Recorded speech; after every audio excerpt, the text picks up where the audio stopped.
Hello students, तो आज हम देखने वाले हैं आपका पायर्स एंड रिटेनिंग वॉल।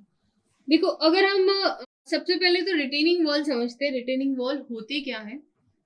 अगर हम रिटेनिंग वॉल की बात करें तो जनरली ये एक टाइप ऑफ स्ट्रक्चर रहता है जो कि आपके सॉइल की स्लाइडिंग को रिटेन करता है।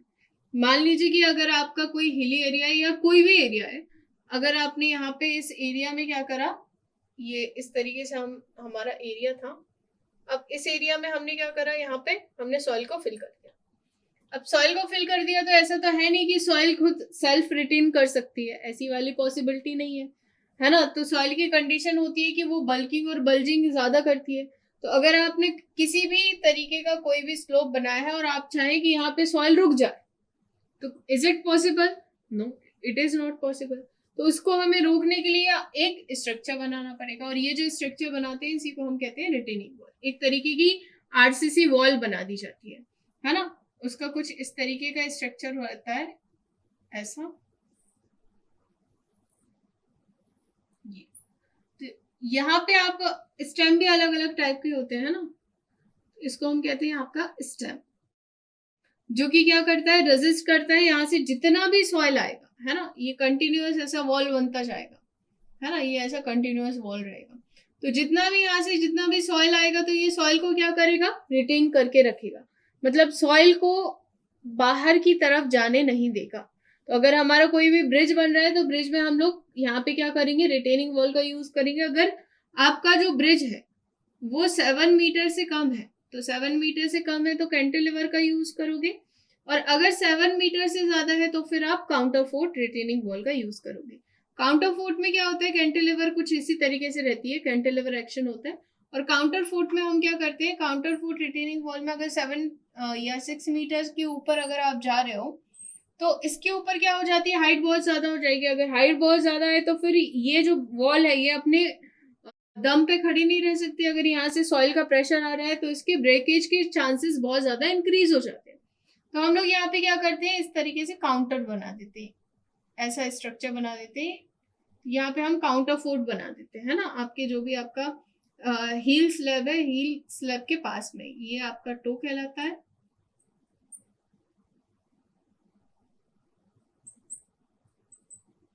ये आपका हील स्लैब कहलाएगा।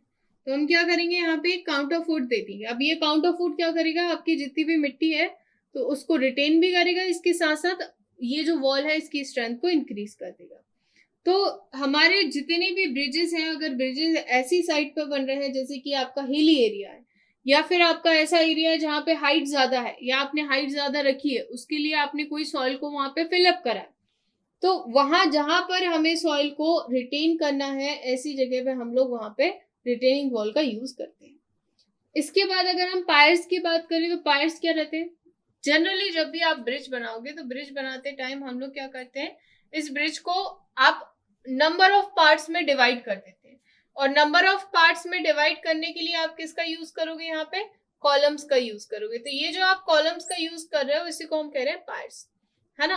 अब ये पार्ट्स क्या करेंगे, आपके अगर एल स्पान है, यहां से लेकर के यहां तक का स्पान एल है ना। तो ये एल स्पान को कितने पार्ट में डिवाइड कर दिया उनने, एक पार्ट ये हो गया ए से बी, एक बी से सी।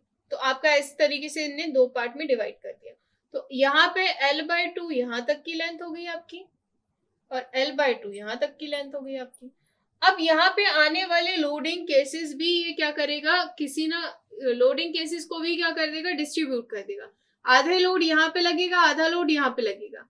तो लोडिंग केसेस भी क्या हो रहे हैं आपके, डिस्ट्रीब्यूट हो रहे हैं। मतलब दोनों ही चीजें हो रही है, आपका स्पान भी डिस्ट्रीब्यूट हो रहा है जिसके कारण आने वाले लोड्स को भी ये क्या कर रहा है, डिस्ट्रीब्यूट कर रहा है। अगर लोड्स को डिस्ट्रीब्यूट करेगा तो एक पर्टिकुलर पार्ट पे इतना ज्यादा लोडिंग नहीं आएगी, उसके फेलियर होने की या बकलिंग होने के चांसेस क्या हो जाएंगे, कम हो जाएंगे। क्योंकि आपको भी पता है कि अगर कोई स्ट्रक्चर बहुत ज्यादा लंबा है, अगर कोई आप एक डंडी लो, उसको बहुत ज्यादा लंबी डंडी ले लो, अब आप उसमें कुछ कोई भी चीज को रखो तो क्या होगा, वो बल्क करने की या नीचे की तरफ इस तरीके से डिफ्लेक्ट करने की कोशिश करेगी। तो इसलिए हम क्या करेंगे, इसकी इफेक्टिव लेंथ को कम कर देंगे। इफेक्टिव लेंथ मतलब centre to centre distance between two column, है ना। तो ये एल इफेक्टिव जैसे ही आप कम करोगे उसी तरीके से आपकी ये जो यहाँ पे डिफ्लेक्शन के चांसेस आप क्या हो जाएंगे, इसमें कम हो जाएंगे। तो डिफ्लेक्शन के चांसेस भी कम हो जाएंगे, इस स्ट्रक्चर में स्ट्रेंथ भी इंक्रीज हो जाएगी। तो बहुत सारी फिजिबिलिटीज होती है, इसलिए हम यहाँ पे क्या करते हैं, पायर्स देते हैं। अगर हम इसके टाइप ऑफ पायर्स की बात करें तो हम लोग सिलेंड्रिकल पायर्स देते हैं, आपके सॉलिड पायर्स देते हैं, कॉलम बेंड पायर्स देते हैं, पायर्स बेंड्स देते हैं, है ना, टेंसाइल बेंड्स देते हैं। तो ऐसे बहुत सारे आप यहाँ पे आप इसका यूज कर सकते हैं ना, यहाँ पे नेम्स भी लिखे हैं, आप नेम्स को भी पढ़ सकते हैं। नेक्स्टली अगर हम इसी में बात करें कि आपके सिलेंड्रिकल स्ट्रक्चर जो आप जनरली देखने को मिलता है कि जब भी हम देखते हैं तो वहां पे सिलेंड्रिकल स्ट्रक्चर ज्यादातर देखने को मिलता है। तो ये cylindrical structure cast and shape to रहता है। इसमें जितने भी आपको देखने को मिलेगा कि ये ऊपर से पतला और जैसे जैसे आप नीचे जाते जाओगे वैसे वैसे वो ब्रॉड होता जाएगा। तो कई बार हम इन पायर्स को एज अ अबर्डमेंट, है ना, जो आप अगर यही पायर्स आप लास्ट में दे रहे हो तो पायर्स एज अ अबर्डमेंट भी यूज कर लेते हो बहुत सारी जगह। तो सिलेंड्रिकल पायर्स में क्या रहता है, कास्ट एंड सेटू का मतलब ये होता है कि हम ये वाला पूरा का पूरा स्ट्रक्चर लेकर के जाएंगे, कहाँ पे लेकर के जाएंगे, हमारी साइड पे लेकर के जाएंगे, वहां पे इसको रखेंगे, इसके अंदर कंक्रीट को पोर करेंगे, यहाँ पे स्टील लगाएंगे, कंक्रीट की पोरिंग करेंगे। और देखो जब हम फाउंडेशन बनाए या फिर अगर हम यहाँ पे कोई कॉलम बनाए तो अगर वहां पे वाटरी एरिया है ना, अगर मान के चलो कि यहाँ पे रिवर है और रिवर के बीच में आपको कोई कॉलम बनाना है ना, तो रिवर के बीच में जब आप कोई कॉलम बनाओगी तो क्या करोगे, ये जो आपका कोनिकल पार्ट है इसको जैसे ही आपने वहां पे डब करा, इसके बाद यहाँ से आपका सक्शन शुरू होता है और सक्शन से हम लोग जितना भी वाटर है उसको सक आउट करते हैं बाहर की तरफ। और यहाँ पे हम लोग डालेंगे ड्राई कॉन्क्रीट, है ना, यहाँ पे क्या डालोगे आप, ड्राई कॉन्क्रीट।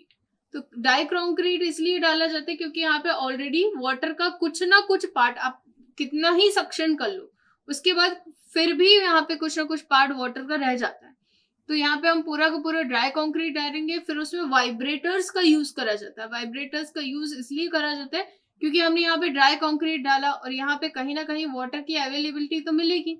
अगर वाटर की अवेलेबिलिटी मिलेगी और हम यहाँ पे अगर ड्राई कॉन्क्रीट डाल रहे हैं तो इन दोनों को मिक्सअप करने के लिए हम वाइब्रेटर्स का यूज करते हैं। तो वाइब्रेटर्स क्या करता है, इनको अच्छे से मिक्स कर देता है।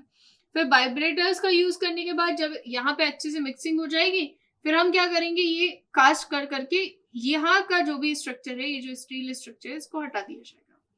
तो इस तरीके से यहाँ पे कास्ट बहुत ज्यादा, मतलब सिलेंड्रिकल वाले सबसे ज्यादा आपको यूज में देखने को मिलेंगे, है ना। अगर नेक्स्ट हम बात करें कि इनके ऊपर कौन कौन से फोर्स लगते हैं, तो कौन कौन से फोर्स आ रहे होंगे। अगर हम किसी भी कॉलम की बात करें, मान लीजिए इसी कॉलम को हम यहाँ पे जूम ऑन करके देखते हैं कि अगर हम इस कॉलम को जूम ऑन करके देखें, ये हमें कुछ इस तरीके से हमारा कॉलम का स्ट्रक्चर दिखेगा, है ना। ये हमारा कॉलम है और यहाँ से हमारा फाउंडेशन जा रहा होगा। तो अगर हम इसके ऊपर बात करें कि कौन कौन सी लोडिंग लग रही है, तो सबसे पहले तो आपका जितना भी सुपर स्ट्रक्चर का लोड है वो आएगा, है ना। तो एक एक्सियल लोडिंग आ रही है किसकी, आपकी सुपर स्ट्रक्चर की, ठीक है। इसके बाद अगर हम नेक्स्ट बात करें तो और किसकी हमारे यहाँ पे लोडिंग आ रही होगी, इसको हम रिएक्शन और स्ट्रक्चर भी कहते हैं, है ना। यहाँ पे ट्रैक्टेटिव फोर्सेस भी आ रहे होंगे, जितने भी आ रहे होंगे ट्रैक्टेटिव फोर्स, दैट मीन्स कि आपके जो अदर स्ट्रक्चर है इनके कारण जो इनडायरेक्ट लोड यहाँ पे लग रहा है, मतलब कि एक तो डायरेक्ट यहाँ पे एक्सियल लोड लग रहा है, इसके साथ साथ यहाँ वाले मेंबर और यहाँ वाले मेंबर के कारण जो यहाँ पे लोडिंग आ रही है वो भी हमें कंसिडर करनी पड़ेगी। अगर ये विंड अगर बहुत ज्यादा हाइट पे है, बहुत ज्यादा हाइट पे है, तो यहाँ पे विंड लोड भी लग रहा होगा, है ना। विंड लोड आपके सुपर स्ट्रक्चर को क्या कर रहा होगा, पुश आउट कर रहा होगा, तो यहाँ पे विंड लोड भी लग रहा होगा। और अगर ये 5th जोन में है या 4th जोन में है तो हमें यहाँ पे सेस्मिक लोडिंग भी लेके चलना है। तो यहाँ पे अर्थक्वेक लोडिंग्स भी आ सकती है। लेटरल लोड की बात कर रही हूँ, है ना, यहाँ पे मैं सारे लेटरल लोड लिख रही हूँ। तो अर्थक्वेक लोड आ रहा है ना, या तो विंड लोड लोगे या फिर अर्थक्वेक लोड लोगे, दोनों में से कोई एक लेंगे हम। इसके बाद हम बात करें तो यहाँ पे हाइड्रोलिक प्रेशर भी आएगा, है ना। हाइड्रोलिक प्रेशर कैसे आएगा, क्योंकि अगर वाटर का लेवल बहुत ज्यादा हाई है, इसलिए देखो आप जब भी ब्रिज को बनाओगे ना, ब्रिज को बनाते टाइम आप देखोगे कि वहां की वाटर की वेलोसिटी या वॉल्यूम काफी ज्यादा कम हो, जहां पे वहां पे हम कोशिश करते हैं इन पायर्स को बनाएं। अगर वहां पे पायर्स बनाएंगे तो कहीं ना कहीं विंड का ये जो हाइड्रोलिक प्रेशर या हाइड्रोलिक फोर्स है या हाइड्रोलिक लोडिंग है, इसको हम क्या कर पाएंगे, डिक्रीज कर पाएंगे। तो ये हाइड्रोलिक लोडिंग भी आएगी इसमें, है ना, एज अ हॉरिजॉन्टल प्रेशर। तो इस तरीके से ये सारी लोडिंग कहाँ पे लगेगी, हमारे पायर्स में लगेगी। अब पायर्स का अगर आपको इफेक्टिव स्पान डिफाइन करना है तो अलग अलग ब्रिज के लिए अलग अलग इसमें आपका यूजेस होता है, और इसके लिए आप ब्रिज का कोड भी, आईएस कोड भी प्रेफर कर सकते हो, जहाँ पे पूरे नॉर्म्स दिए हुए हैं कि आपकी लेंथ कितनी होनी चाहिए। देखो जब भी लेंथ को डिसाइड करोगे ना कि यहाँ पे कितने पार्ट में आपको डिवाइड करना है, तो आप यहाँ पे देख लोगे कि आपका सिलेंडरनेस रेशियो कितना है ना। अगर सिलेंडरनेस रेशियो आपको पता चल गया, सिलेंडरनेस रेशियो होता है L/D, तो अगर L/D आपका टोटल लेंथ और D आपका जो भी डेप्थ होगा या ब्रेथ होगा आपका डेक का, उस हिसाब से आप इसको कैलकुलेट कर लोगे। तो अगर आपने ये निकाल लिया L/D, और L/D आपका क्या होना चाहिए, जितना ज्यादा मिनिमाइज रहे, है ना। तो ये लैम्डा की वैल्यू, देखो लैम्डा की वैल्यू अलग अलग पार्ट के लिए अलग अलग डिफर करती जाएगी। तो लैम्डा की वैल्यू जितनी ज्यादा सेटिस्फाइड रहेगी उतना ही ज्यादा ये आपका इकोनॉमिकल और कम मूवमेंट वाला स्ट्रक्चर रहेगा। नहीं तो यहाँ पे मूवमेंट्स इतना ज्यादा हायर होगा कि आपका स्ट्रक्चर बहुत ज्यादा अनइकोनॉमिकल बन जाएगा। तो हमें अनइकोनॉमिकल ना बनाना पड़े इसलिए हम यहाँ पे पार्ट्स दे देते हैं बहुत सारे अलग अलग टाइप के, है ना। जनरली इसमें आरसीसी का ज्यादा यूज होता है, कास्ट इन सेतु का।